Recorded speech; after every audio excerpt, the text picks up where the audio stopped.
Hello everyone, हम लोग एडुटेरिया का करंट अफेयर्स का टेस्ट 3 अभी डिस्कस कर लेते हैं। क्वेश्चन नंबर 1 पे आता है, which Indian ship went to Saint Petersburg to participate in the navy day of Russia. Russia navy day पे कौन सा इंडियन शिप भेजा गया था वहाँ पार्टिसिपेट करने के लिए? तो वहाँ पर भेजा गया था आईएनएस टबार को। टबार का मतलब होता है family. INS Tabar. INS Tabar का एक और क्वेश्चन बनता है कि अभी इसका इंडिया और यूके के साथ जो है ना कोंकण एक्सरसाइज भी हुआ है। तो आईएनएस टबार 2 जगह रसिया और यूके के साथ पार्टिसिपेट किया है। ठीक है, बाकी मिलिट्री से रिलेटेड हम एक सेपरेट वीडियो बना रहे हैं, उससे सारा क्लियर हो जाएगा। ये हो गया अपना आईएनएस टबार। और आईएनएस से रिलेटेड एक सबसे इम्पोर्टेंट सवाल बनता है कि इंडिया के पास बस एकमात्र जो है ना न्यूक्लियर नेवल शिप है जिसके थ्रू हम लोग न्यूक्लियर मिसाइल लॉन्च कर सकते हैं। उसका नाम है आईएनएस अरिहंत। बस देश में एकमात्र है आईएनएस अरिहंत जिसके थ्रू हम न्यूक्लियर मिसाइल लॉन्च कर सकते हैं। ठीक है, आगे जाके एक और पढ़ेंगे कि कौन सा नेवल शिप के थ्रू जो है ना स्पाई करने के लिए हम लोग को स्पाई शिप है, मतलब उससे हम लोग जासूसी कर सकते हैं कि कोई और अटैक करेगा तो हम लोग पहले डिटेक्ट कर लेंगे। तो उसका है आईएनएस ध्रुव। ठीक है, ये 3 चीज़ हो गया। आईएनएस टबार क्या है, रसिया और यूके में पार्टिसिपेट किया था। आईएनएस अरिहंत सबसे इम्पोर्टेंट। आईएनएस अरिहंत क्या है कि इससे न्यूक्लियर मिसाइल लॉन्च किया जा सकता है। और आईएनएस ध्रुव हो गया अपना क्या कहते हैं स्पाई के लिए।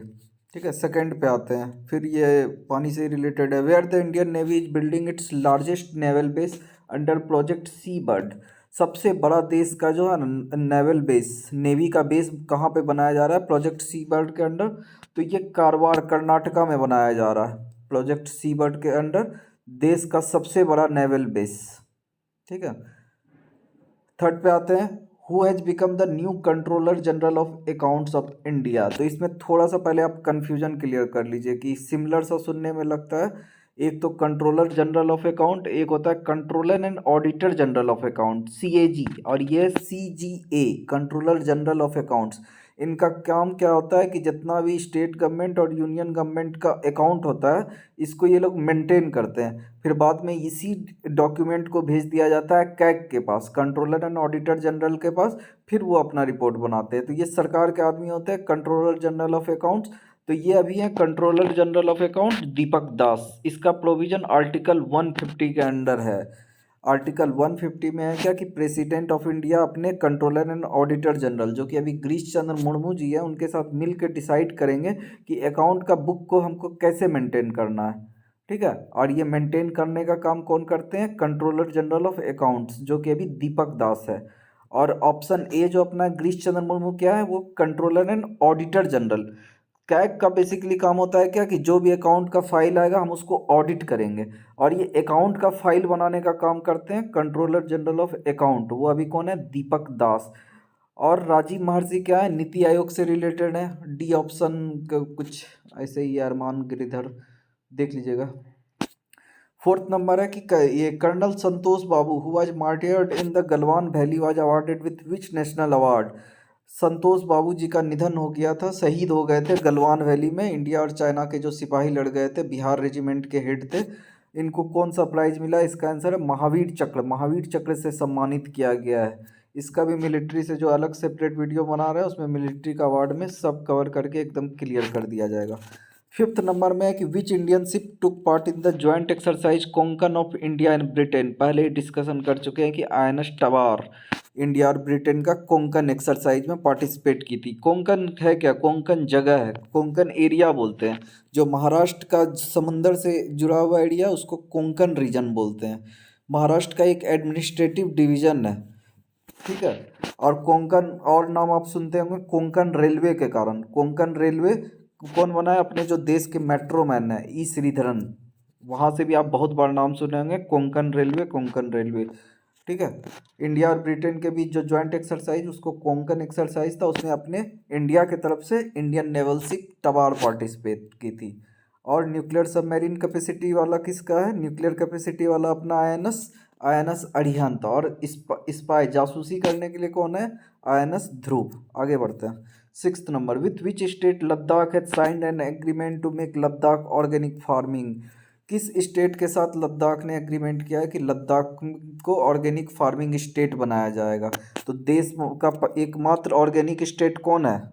सिक्किम, जो कि पहले बीपीएससी में पूछा भी गया है कि इंडिया फर्स्ट ऑर्गेनिक स्टेट, तो सिक्किम। तो ऑब्वियस बात है कि उसी के साथ कोलेब्रेशन किया जाएगा, एग्रीमेंट किया जाएगा कि हाँ भाई आप हमको सिखाओ कि ऑर्गेनिक स्टेट में कैसे हम लोग खुद को कन्वर्ट करें।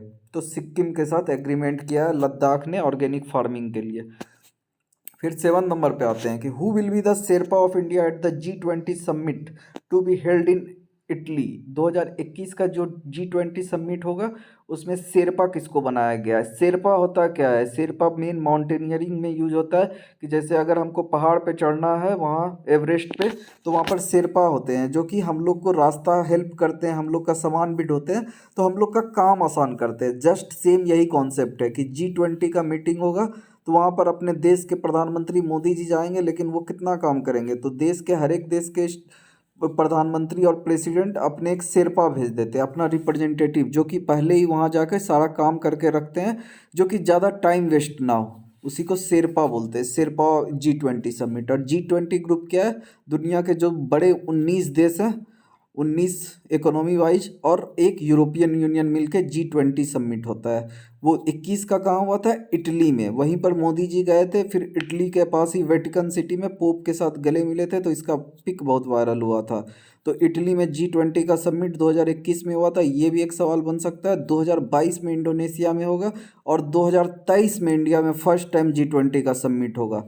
तो ये भी पूछा जा सकता है कि इंडिया में किस साल G20 का समिट होगा, तो वो 2023 में होगा। 2021 इटली, 2022 इंडोनेशिया, 2023 अपना इंडिया। और इंडोनेशिया से रिलेटेड और हम लोग क्या क्या पढ़ चुके हैं कि इंडोनेशिया में जो है ना, दुनिया ये वर्ल्ड का सबसे ओल्डेस्ट केव पेंटिंग मिला है। और सेकंड, इंडोनेशिया का एक सबमरीन खो गया था इंडिया के हेल्प के थ्रू, फिर उसको खोजा गया था। वहाँ का सबमरीन का नाम क्या था? आयनस नगाल था शायद, परहैप्स। तो क्या है, शेरपा ऑफ इंडिया बना के किसको भेजा गया? तो वो अपने पीयूष गोयल जी को बना के भेजा गया था, वो इंडिया का शेरपा बन के रिप्रेजेंट कर रहे थे। फिर 8 नंबर पे आते हैं कि which state government has launch the one district one product campaign to encourage specific craft and product. एक डिस्ट्रिक्ट का एक क्राफ्ट या एक प्रोडक्ट को इनकरेज किया जाएगा, प्रमोट किया जाएगा। वो किस स्टेट में है? तो उत्तर प्रदेश में है, कि उत्तर प्रदेश का हर एक डिस्ट्रिक्ट से एक प्रोडक्ट या तो एक क्राफ्ट को रिलेट करके उसको प्रमोट करना है। ये उत्तर प्रदेश का है। स्टेट रिलेटेड एक सेपरेट वीडियो बनाएंगे तो उसमें एक जगह सबको डाल दिया जाएगा, ठीक है। One district one product scheme, जैसे यूपी का कन्नौज में हो जाएगा अपना सेंट का प्रमोशन। 9 नंबर में है क्या कि according to the International Monetary Fund what percentage will India GDP growth in the financial year 2021-2022। दुनिया के जितने बड़े इंस्टीट्यूशन है, फाइनेंशियल इंस्टीट्यूशन, वो करते हैं, प्रोजेक्ट करते हैं कि हाँ इस साल इस देश का इतना जीडीपी का ग्रोथ हो सकता है। तो इंटरनेशनल मॉनेटरी फंड क्या है? दुनिया की वन ऑफ द सबसे बड़ी फाइनेंशियल इंस्टीट्यूशन है, आईएमएफ और वर्ल्ड बैंक। तो आईएमएफ इंटरनेशनल मॉनेटरी फंड ने प्रोजेक्ट किया है क्या कि 21 और 22 में इंडिया का ग्रोथ रेट होगा 9.5। 10 नंबर पे आते हैं कि Bihar has been linked with state under Ek Bharat श्रेष्ठ भारत अभियान। एक भारत श्रेष्ठ भारत अभियान में क्या है कि हर एक राज्य का कल्चर का एक्सचेंज होगा, जिससे एक भारत बनेगा और श्रेष्ठ भारत बनेगा। तो बिहार को रिलेट किया गया है 2 स्टेट के साथ, मिजोरम एंड त्रिपुरा। मिजोरम एंड त्रिपुरा मतलब यहाँ का फेस्टिवल वहाँ मनाया जाएगा, वहाँ का फेस्टिवल यहाँ मनाया जाएगा, दोनों का कल्चरल एक्सचेंज होगा। तो किसके साथ बिहार को किया गया? मिजोरम और त्रिपुरा। त्रिपुरा से रिलेटेड और हम लोग को क्या इंपॉर्टेंट है? त्रिपुरा में बिप्लब देव है, वहाँ भी चीफ मिनिस्टर। 11 पे आते हैं, space transport company space x launch record how many satellite under a single mission. Space x company ने रिकॉर्ड बनाया एक सिंगल मिशन में मैनी सैटेलाइट, कितने सैटेलाइट भेजने का। तो स्पेस एक्स कंपनी किसकी है? वो है अपने एलोन मस्क, जो टेस्ला के भी फाउंडर है। टेस्ला इलेक्ट्रॉनिक व्हीकल है। और एलोन मस्क को क्या टाइम्स मैगजीन का 2021 का पर्सन ऑफ द ईयर का भी अवार्ड मिला है। बहुत ही विजनरी आदमी है। और ये एक बार में 143 सैटेलाइट लॉन्च किए हैं। इसके पहले अपना इसरो का क्या था, 104 एक साथ लॉन्च की थी, लेकिन इसका रिकॉर्ड्स अब सबसे बड़ा बन गया है। स्पेस एक्स ने एक बार में 143 सैटेलाइट एक बार में लॉन्च किया है। 12th नंबर पे आते हैं, which state become first in the country to implement the policy of leasing out agricultural land. India का पहला ऐसा स्टेट बन गया जिस जहाँ पर आप अपने एग्रीकल्चरल लैंड, कृषि वाला खेती को लीज पे दे सकते हैं किसी के साथ। आप लीज पे कि हाँ आपको 20 साल के लिए हम खेती करने के लिए लीज दे रहे हैं, 30 साल के लिए दे रहे हैं, 40 साल के लिए दे रहे हैं। तो इसको लीगल मान्यता किस स्टेट में मिला है? तो वो मिला है अभी उत्तराखंड में। उत्तराखंड में आप लीज पे अपना ज़मीन दे सकते हैं। और उत्तराखंड का हम लोग क्या पढ़ चुके हैं, रानीखेत में देश का सबसे बड़ा लार्जेस्ट क्या ओपन एयर फर्नरी बन रहा है। और क्या पढ़े हैं, उत्तराखंड में इगास फेस्टिवल, बूढ़ी दिवाली मनाया जाता है। और उत्तराखंड के चीफ मिनिस्टर इंपॉर्टेंट है पुष्कर सिंह धामी, क्योंकि ये चेंज त्रिवेंद्र सिंह रावत और कौन दो लोग को चेंज करने के बाद ये बने हैं, पुष्कर सिंह धामी। तो उत्तराखंड का ये भी इम्पोर्टेंट है। 13 नंबर आ जाते हैं कि which became the first village in India to achieve 100% vaccination coverage against कोविड-19। कोविड-19 के अगेंस्ट वैक्सीनेशन लगा है देश में, कौन कौन सा, कोवैक्सीन और कोविशील्ड। कौन सा देश का पहला विलेज बन गया जहां 100% लोगों को वैक्सीन लगा दिया गया है? तो ये जम्मू कश्मीर का विलेज है, वायान नाम का। अभी इसको याद कर लीजिए, वायान, जम्मू कश्मीर में। पहला ऑप्शन एलची में क्या है, एलची लद्दाख में एक जगह है, वहाँ पर एक मोनेस्ट्री है, एलची मोनेस्ट्री कॉम्प्लेक्स, उसके लिए फेमस है। बी सराई घाट गुवाहाटी, इस ये किस लिए फेमस है, नो आइडिया। सी कुंबलंगी केरला, इस पे एक मूवी भी है मलयालम की, कुंबलंगी नाइट्स, बहुत ही खूबसूरत मूवी है, इसमें अपने फहाद फाजिल भी हैं।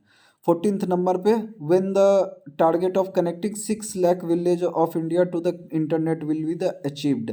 देश में हर एक गांव में इंटरनेट पहुंचा देना है। 6 लाख विलेज का जो टारगेट है वो किस साल अचीव कर दिया जाएगा? जिस साल लोकसभा का चुनाव है 2024 में, उस साल तक का टारगेट रखा गया है। 15 number question, when is the national handloom day celebrated? अच्छा सवाल है ये, इसका लॉजिक भी है कि देश में कौन सा दिन को जो है ना नेशनल हैंडलूम डे मनाया जाता है।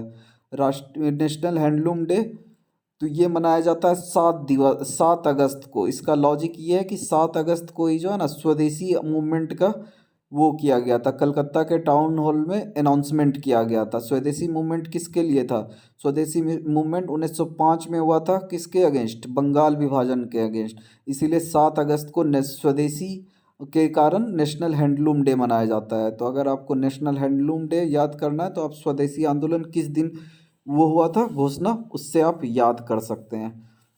16 number, who has been appointed by the government of India as the chairman of committee constituted for the matter related to the direct and indirect taxes। Direct and indirect taxes से related अब committee बनाया गया है जो कि कुछ सरकार को रिकमेंड करेगी। तो उसके चेयरमैन कौन है? बहुत ही मिसलेनियस डाटा, याद रखना मुश्किल है। इसका आंसर है ए, आशीष सिराधोनकर।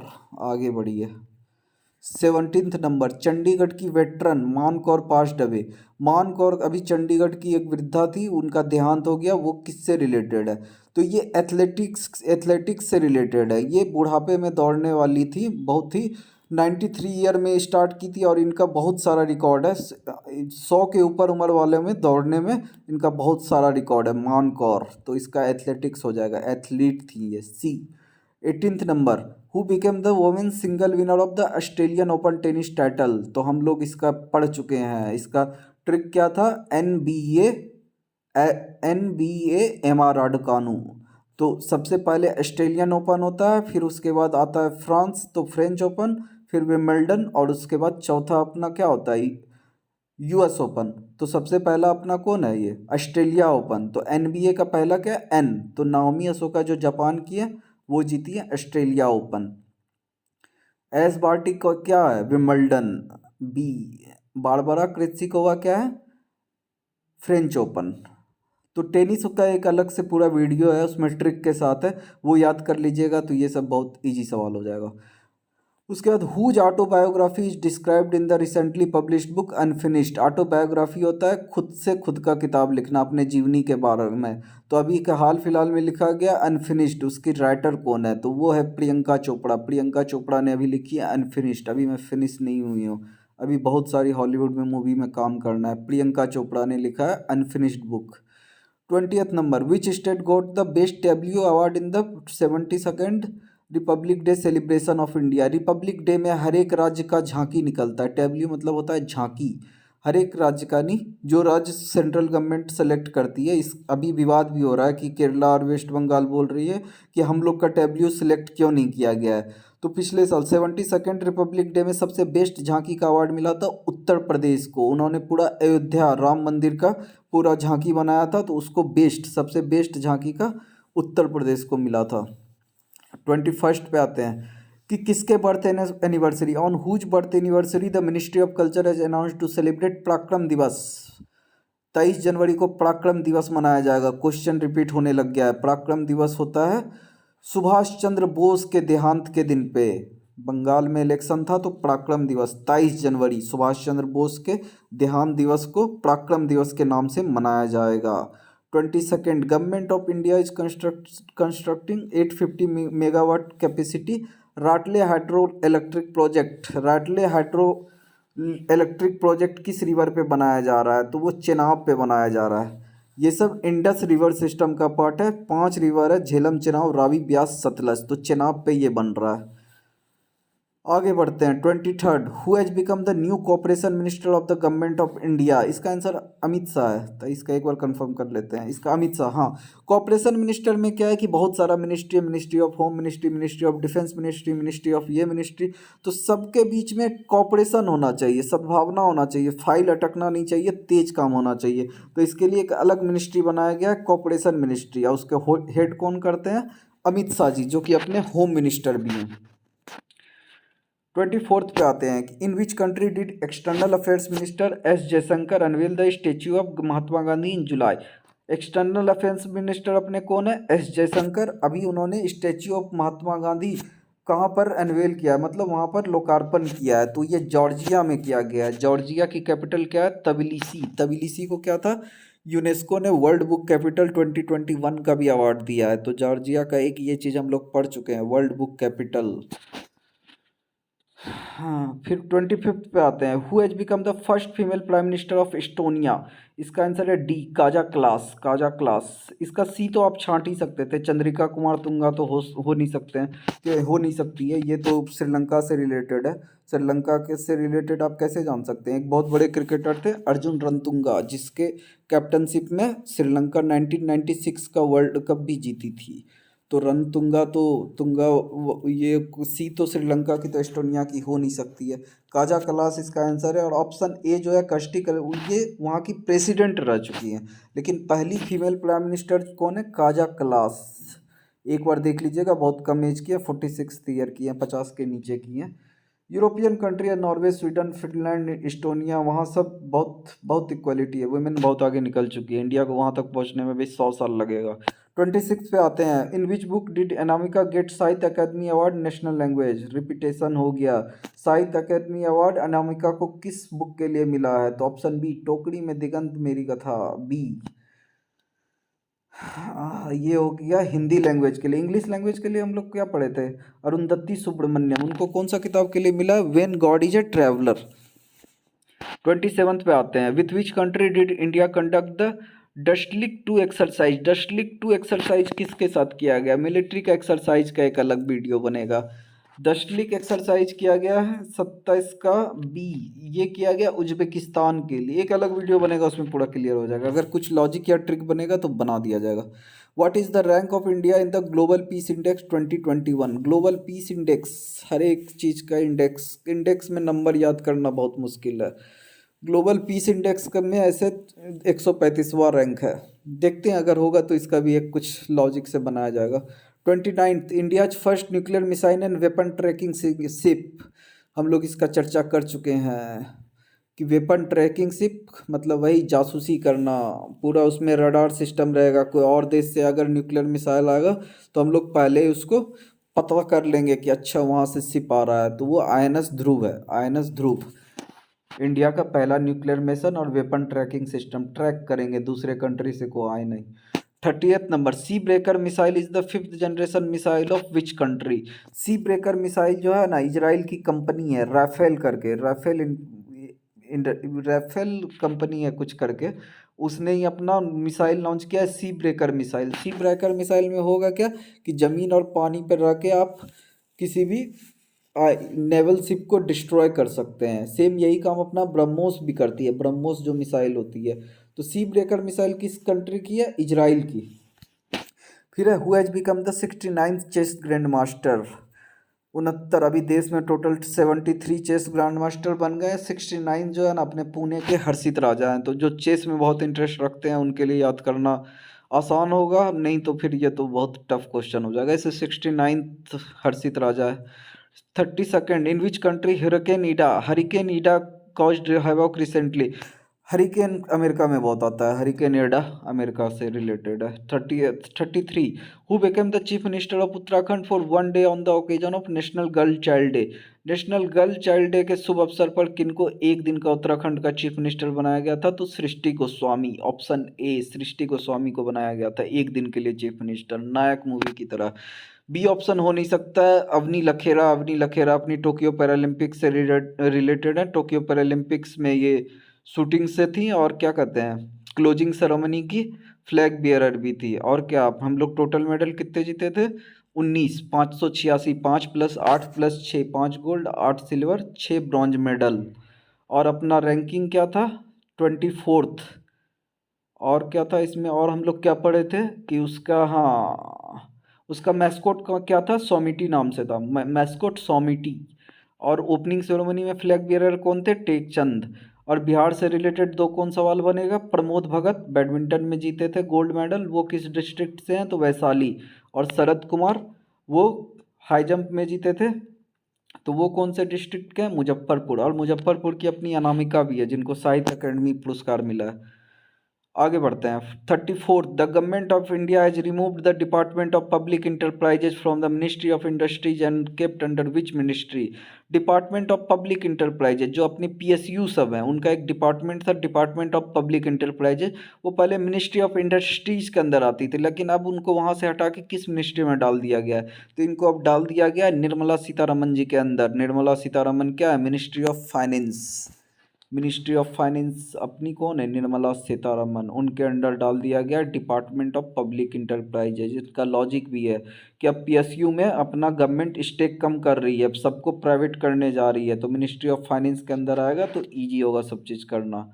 35th पे आते हैं। Which language have been included in the conjunction of NEET UG 2021 exam? One nation one exam, इसी के अंतर्गत मेडिकल में एक ही एग्जाम होता है नीट का एग्जाम, जिसका तमिलनाडु बहुत अपोजिशन भी करती है। तो अभी किस किस लैंग्वेज को ऐड किया गया है कि जिसमें आप एग्ज़ाम ले सकते हैं? तो पंजाबी और मलयालम को ऐड किया गया है। मैथिली, मैथिली बिहार की लैंग्वेज इसमें नहीं होगा, इसमें होगा तो मुश्किल ही है लिखना, क्वेश्चन सेट करना। तो पंजाबी और मलयालम में किया गया है, तो ऑप्शन ए हो जाएगा। 36, at which places the union government has approved underground facilities for storing crude oil for commercial and strategic purpose? इसमें क्या है कि गवर्नमेंट अप्रूव किया है कि स्टोर करने के लिए क्रूड ऑयल, जो हम लोग तेल खरीदते हैं ना उसको स्टोर करके रखते हैं। क्या है कि कभी भी युद्ध हो सकता है, कुछ भी इमरजेंसी हो सकता है, तेल का सप्लाई रुक सकता है, तो देश तो चलाना है ना, तो इसके लिए स्ट्रेटजिक ऑयल रिजर्व बनाया जाता है कि मतलब अपना एक ऑयल रिजर्व रहेगा जो कि कुछ दिन के लिए काम चल जाए। तो अभी अपने देश में 9.5 दिन का स्ट्रेटजिक ऑयल रिजर्व रहता है, वो 4 जगह पे बनाया गया स्ट्रेटजिकली, मतलब इम्पोर्टेंट सब जगह से। तो किया गया है, 2 ईस्टर्न घाट में बनाया गया, 2 वेस्टर्न घाट में बनाया गया। ठीक है, तो ये 2 जगह कौन कौन सा है? पादुर और चांडीखोल। पाडुर अपने ये कहाँ का है? आंध्र प्रदेश। पाडुर अपने कर्नाटका में और चांदीखोल अपने उड़ीसा में। पादुर यहाँ पे, चांडीखोल वहाँ पे। और 2 अपने हैं मैंगलोर और विशाखापट्टनम आंध्र प्रदेश में। ठीक है, तो अभी 2 किसका अप्रूवल मिला? पाडुर और चांडीखोल को।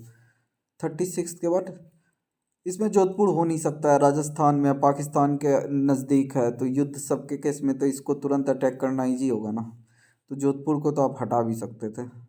आगे बढ़ते हैं। 37, who has been honoured with Japan's prestigious award Fukuoka award 2021?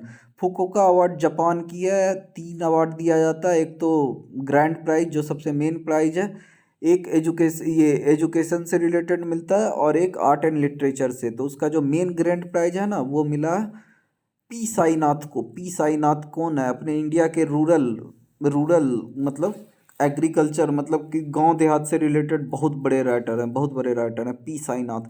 जिनको भी रूरल एग्रीकल्चर में इंटरेस्ट है उन्होंने इनकी बुक जरूर पढ़ी होगी या नाम जरूर सुना होगा, पी साईनाथ। तो पी साईनाथ को ये भी फुकुओका अवार्ड मिला है। 38 पे आते हैं। How many medals did India win in the under 20 world athletics championship held in Kenya? World athletics champions under 20 का केनिया में जो हुआ था उसमें इंडिया टोटल कितना मेडल जीती है? तो वो 3 मेडल जीती है। और ये इसलिए न्यूज में हो गया क्योंकि वर्ल्ड इसी सब चैंपियनशिप से नीरज चोपड़ा बहुत फेमस हुए थे, तो इस साल का अब इम्पोर्टेंट बनने लग गया धीरे धीरे। तो 3 मेडल जीती हैं, तो 2 सिल्वर 1 ब्रॉन्ज। इसमें एक लड़की बहुत फेमस हुई थी, शैली सिंह। शैली सिंह इसलिए फेमस हुई थी क्योंकि ये लॉन्ग जंप में जीती थी, और लॉन्ग जंप में इसकी जो कोच है ना वो बहुत लीजेंड लेडी है, वो है अंजू बॉबी जॉर्ज। इसलिए ये न्यूज में था। 3 टोटल मेडल जीती थी, ठीक है। और शैली सिंह जो जीती थी उसके कोच कौन थे? अंजी बॉबी जॉर्ज। वो लॉन्ग जंप लंबी कूद में थी। 39 पे आते हैं। मैस्कॉट ऑफ टोक्यो ओलंपिक्स 2020 पढ़ चुके हैं, मिराइटोवा। टोक्यो ओलंपिक्स पैरालंपिक्स की सोमिटी, जो ऑप्शन ए में दिया गया है। देख लीजिएगा, टोक्यो ओलंपिक्स और पैरालंपिक्स का अलग से वीडियो है, छोटा वीडियो है, पूरा क्लियर हो जाएगा आप लोग को। 40th number, which country has been declared malaria free by the World Health Organization recently? China ने सबको कोरोना दिया है और खुद मलेरिया से फ्री हो गई है। अभी इनको डिक्लेयर किया गया है कि अब चाइना में मलेरिया नहीं रहा, तो चाइना मलेरिया फ्री हो गया है। लेकिन पूरा वर्ल्ड को कोरोना फ्री कर दी है। कोरोना फ्री नहीं, कोरोना पूरा भर दी है चाइना। चाइना अब मलेरिया फ्री है। 41st पे आते हैं। Who among the following is not among the recipient of the Nobel Prize in physics recently? Try करेंगे इसका बनाने का। ऐसे बी ऑप्शन है इसका, आर्डेम। जो भी बी ऑप्शन लिखा हुआ है टफ है नाम पढ़ने में। इनको बायोलॉजी में मिला है, ठीक है। बाकी तीनों को फिजिक्स में मिला है। ऐसे इससे रिलेटेड हम लोग को अभी तक याद क्या क्या हो गया। पीस में किसको मिला? मारिया रेसा फिलीपींस, और डिमिट्री मुराटोव वहाँ के रसिया के। और लिटरेचर में हम लोग पढ़े हैं कि क्या कहते हैं, अब्दुल अब्दुल गुनार रहमान, वो कहाँ के? तंजानिया के। और एक हम लोग पढ़े थे, क्या ट्रिक बनाए थे, किसका ये ट्रिक हम लोग किसका बनाए थे? हाँ, इकोनॉमिक्स का। एंग्री कार्ड करके, दो गो का नाम में, एक में एंग्री है एक में कार्ड है, ठीक है। आगे बढ़ते हैं। 42nd, how much amount has been approved by the World Bank to help the workers of India to get out of the crisis caused by the कोविड-19 पेंडेमिक? वर्ल्ड बैंक ने अभी अनाउंस किया है, अप्रूव किया है कितना amount Indian worker को help करने के लिए जो कोविड-19 से प्रॉब्लम में आ गया। तो 500 मिलियन का अप्रूवल किया गया है वर्ल्ड बैंक के थ्रू। बहुत मिसलिनियस डाटा, याद कीजिएगा, कर लीजिए। 43rd पे आते हैं। Which portal has been launched by defence ministry to provide pension to its soldier? Defence ministry ने अपना एक नया वेबसाइट बनाया है जिसके थ्रू सोल्जर को पेंशन देने दिया जाएगा। तो उसका नाम है स्पर्श पोर्टल। स्पर्श पोर्टल डिफेंस मिनिस्ट्री ने बनाया है, जो किस सैनिकों, रिटायर्ड सैनिकों के ज़िंदगी को स्पर्श करना है, ईजी बनाना है। Option A TAPAS portal, option A TAPAS portal, option B Shram Shakti portal, Digi nest portal. TAPAS portal क्या चीज़ से रिलेटेड है ध्यान नहीं है। श्रम शक्ति पोर्टल में तो वो है कि जो माइग्रेंट वर्कर का डाटाबेस बनाया जाएगा कि कौन कहाँ से माइग्रेशन किए हैं, अभी कहाँ हैं, क्या करते हैं। डीजी नेस्ट पोर्टल तो पंजाब स्टेट गवर्नमेंट ने लॉन्च किया गया कि इसमें सारा जितने भी ऑफिसर हैं ना उनका नंबर, मोबाइल नंबर और ईमेल आईडी होगा। तो आपको दिक्कत है तो कॉल कीजिए या मेल कीजिए, एक जगह पे सब कुछ जमा कर दिया गया है, ठीक है। 44th पे आते हैं। The first city in India to provide pure portable water through taps 24/7 hours. हमेशा 24 घंटा जो है ना शुद्ध पानी पीने का मिलेगा। वो किस सिटी में हुआ है? तो वो पुरी में हुआ है। 44 का डी, पुरी। भागलपुर भी कभी नहीं हो सकता है, बिहार भागलपुर, तो पुरी में है।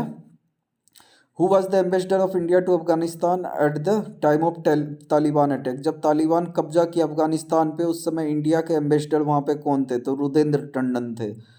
जल्दी से 46 पे आते हैं। Which medal did Assam's boxer Lovlina Borgohain win in the Tokyo Olympics. Tokyo Olympics का एक बार वीडियो देख लीजिएगा, ठीक है। टोक्यो ओलंपिक्स में 1 गोल्ड जीते हैं, 2 सिल्वर और 4 ब्रॉन्ज मेडल जीते हैं। तो उस 4 ब्रॉन्ज मेडल में एक जीतने वाली अपनी लवलीना बोर्गेन भी है, बॉक्सिंग में असम की रहने वाली हैं। असम के चीफ मिनिस्टर भी कौन है? हिमंत विश्वा शर्मा। और असम से रिलेटेड हम लोग क्या पढ़े हैं? Dehing Patkai wild life sanctuary को नेशनल पार्क बनाया गया है, ठीक है। तो लवलीना बोर्गेन को क्या चीज़ मिला था? ब्रॉन्ज मेडल, कांसा का पदक बॉक्सिंग में, असम से। 47th, where is the Harela महोत्सव? हरेला हरा रंग का हरेला उत्सव celebrated in the Joy of planting a new crop, किस स्टेट में होता है? तो ये अपना होता है उत्तराखंड में। उत्तराखंड में बहुत चीज़ होता है, लीज भी दिया जा रहा है एग्रीकल्चरल लैंड को। हरेला उत्सव में होता है क्या कि 5 अलग अलग तरह का फसल का आप लोग बीज लगाइए, फिर 10 दिन के बाद उसको सबको गिफ्ट करते हैं सावन के महीने में। 47th हरेला महोत्सव कहाँ होता है? उत्तराखंड में। 48 का बी, ईगास फेस्टिवल भी कहाँ होता है? उत्तराखंड में। उत्तराखंड के चीफ मिनिस्टर भी इंपॉर्टेंट है, पुष्कर सिंह धामी। उत्तराखंड में क्या है? लार्जेस्ट ओपन एयर फर्नरी भी है। Who got the golden peacock award for the best film at the international film festival of India 2021? Question 48 पे हैं अभी हम लोग। ये गोवा में होता है international film festival of India. इसका बेस्ट फिल्म का प्राइज किसको मिला है? बेस्ट फिल्म प्राइज का नाम है गोल्डन पीकॉक अवार्ड। तो मूवी से रिलेटेड हम लोग का वीडियो में पूरा अच्छे से कवर किया। इनटू द डार्कनेस है, कहाँ की है? नॉर्वे से, डेनमार्क की मूवी है, ठीक है। डेनमार्क की एक और मूवी कौन सी थी? अनदर राउंड, जिसको ऑस्कर का बेस्ट फॉरेन मूवी का प्राइज मिला है। और international film festival of India में किसको मिला है? इनटू द डार्कनेस को। इनटू द डार्कनेस मूवी से रिलेटेड वीडियो, अच्छा वीडियो, उसको एक बार देख लीजिएगा, शॉर्ट में समझा मैंने। 49th में क्या है? Where does India's largest solar park will be build. देश का सबसे बड़ा सोलर पार्क कहाँ पे बनाया जा रहा है? तो गुजरात में बनाया जा रहा है देश का लार्जेस्ट सोलर पार्क। और सोलर एनर्जी से रिलेटेड क्वेश्चन क्या है? सोलर एनर्जी सबसे अधिक किस राज्य में प्रोड्यूस किया जाता है? तो कर्नाटका में। और फ्लोटिंग सोलर पावर प्लांट सबसे बड़ा देश का कहाँ बन रहा है? तो वो सिमधारी, आंध्र प्रदेश, एनटीपीसी बना रही है, ठीक है। सबसे अधिक प्रोडक्शन कहाँ? कर्नाटक में। सबसे बड़ा फ्लोटिंग जो पानी के ऊपर तैरने वाला सोलर पावर प्लांट वो बनेगा, वो कहाँ? आंध्र प्रदेश। और उसके बाद अभी सोलर पार्क सबसे बड़ा कहाँ बन रहा है? गुजरात में। 50th पे आते हैं कि which year is declared by the United Nation General Assembly as the international year of coarse cereal. Coarse cereal क्या होता है? मक्का बाजरा वाला सब टाइप का फसल। तो यूनाइटेड नेशन, संयुक्त राष्ट्र संघ, इसके अभी कौन है secretary general? Antonio Guterres, Mexico के रहने वाले। किस ईयर को बोला गया है कि ये साल जो है ना कोर्स सीरियल के नाम है? तो ये 2023 को किया गया है। 2023 में और क्या होगा? 2023 में अपना G20 का समिट होगा इंडिया में, ठीक है। तो international year of coarse serial कब होगा? 2023 में, ठीक है। इतना ही, अब तो धीरे धीरे क्वेश्चन भी रिपीट हो रहा है तो हम लोग का रिवीजन भी होते जाएगा। अब मिलते हैं हम लोग नेक्स्ट वीडियो में। बीपीएससी के लिए ये सब बहुत इंपॉर्टेंट है। बीपीएससी क्या, किसी भी एग्जाम के लिए, ठीक है। बीपीएससी या किसी भी एग्जाम के लिए करंट अफेयर्स कवर हो जाएगा। अब तो धीरे धीरे क्वेश्चन भी रिपीट होगा आगे के नेक्स्ट में, बहुत ज़्यादा तेज़ी से कवर हो जाएगा, ठीक है। मिलते हैं फिर हम लोग नेक्स्ट वीडियो में। Bye bye, take care.